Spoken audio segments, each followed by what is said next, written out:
வணக்கம். நான் Vijayakumar. ABN films YouTube channel மூலமாக பிறப்பும் சிறப்பும் என்ற நிகழ்ச்சியில் மீண்டும் உங்களை சந்திப்பதில் மிக்க மகிழ்ச்சி.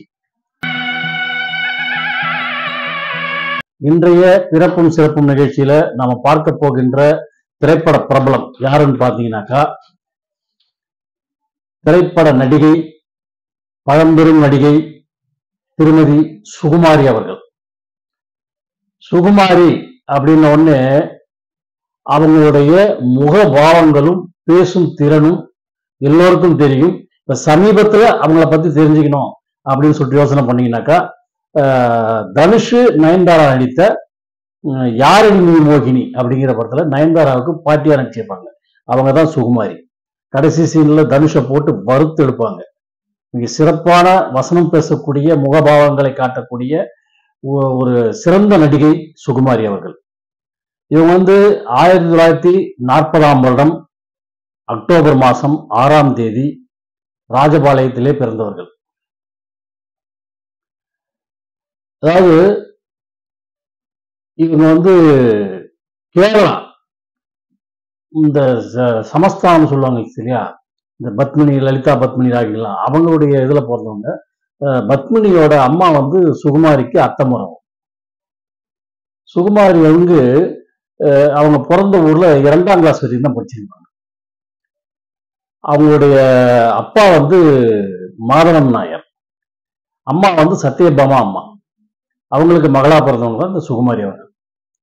இவங்க அங்க 2ஆம் கிளாஸ் வரைக்கும் படிச்சுட்டு அதுக்கப்புறம் சென்னைக்கு வந்துட்டாங்க. அவங்களுடைய அத்தை, அதாவது பத்மினியோட அம்மாவுடைய பராமரிப்பு வந்தாங்க. இங்க கூட அதிகம் படிக்கல, 4ஆம் கிளாஸ் வரைக்கும் தான் படிச்சாங்க. பத்மினியோட ஷூட்டிங்க்கு போயிட்டு வருவாங்க. அப்போ ஒரு இயக்குனர் இவங்களை பார்த்துட்டு இவங்க நடிக்கலாமே அப்படிங்கிற ஒரு ஐடியா கொடுத்தாரு. அதன் பிரகாரம் ஓர் இரவு அப்படிங்கிற படத்துல முதல்ல இவங்க நடிக்க ஆரம்பிச்சாங்க. சினிமாவில் நடிக்க ஆரம்பிச்சது அதுதான் முதல் படம் அவங்களுக்கு. ஓர் இரவு அப்படிங்கிற படத்துல நடிக்க ஆரம்பிச்சாங்க. அதுக்கப்புறம் ஒரு சில படங்கள்ல கதாநாயகா நடிச்சாங்க. அப்புறம் குணச்சித்திர வேடங்கள் மாறிட்டாங்க. இவங்க அதிகப்படியா நடிச்சிருக்காங்கன்னு பாத்தீங்கன்னாக்கா மலையாள படங்கள்ல தான் அதிகமா நடிச்சிருக்கிறாங்க. தமிழ் படங்களுக்கு மனோரமா எப்படியோ அதே மாதிரி மலையாள படங்களுக்கு இவங்க, அதாவது நகைச்சுவாவும் நடிப்பாங்க, வில்லியாவும் நடிப்பாங்க, குணச்சித்திர வேடங்களும் நடிப்பாங்க. அந்தந்த கதாபாத்திரத்துக்கு ஏற்ற மாதிரி முகபாவனைகளை மாற்றி, உடல் பாவனைகளை மாற்றி, வசன உச்சரிப்பை மாற்றி மிக சிறப்பான முறையிலே நடிக்கக்கூடிய ஒரு நடிகை என்பதால் இவரை மலையாள மனோரமா என்றும் அழைத்தார்கள். மலையாள படங்கள் மட்டும் இல்லாமல் தமிழிலையும் எம்ஜிஆர், சிவாஜி கணேசன், ரஜினிகாந்த், கமலஹாசன் என்று தலைமுறையாக நடித்துக் கொண்டிருந்தார்கள். எம்ஜிஆருக்கு மலைக்கல்லன், மதுரை வீரன் போன்ற படங்கள் நடிச்சாங்க. சிவாஜி கணேசனோட புதையல், வீரபாண்டிய கட்டபொம்மன், பட்டிக்காடா பட்டணமா, வசந்த மாளிகை போன்ற படங்களில் நடித்திருக்கிறார்கள். அந்த தலைமுறைக்கு அடுத்தபடியாக பார்த்தீங்கன்னா ரஜினிகாந்தோட புதுக்கவிதைங்கிற படம் நடிச்சிருக்கிறாங்க. இப்படி எல்லா நடிகர்களோடவும் சிறப்பாக நடித்தவர்கள். அதுக்கு அடுத்த தலைமுறையிலும் பாருங்க, விஜய்க்கு பூவே உனக்காக, வேட்டைக்காரன் போன்ற படங்கள் நடிச்சாங்க.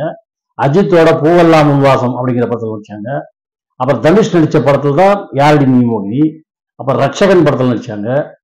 இப்படி ஒரு 3-4 தலைமுறைகளுக்கு இவர் தொடர்ந்து நடித்துக் கொண்டிருந்தார். மிக சிறந்த ஒரு நடிகை.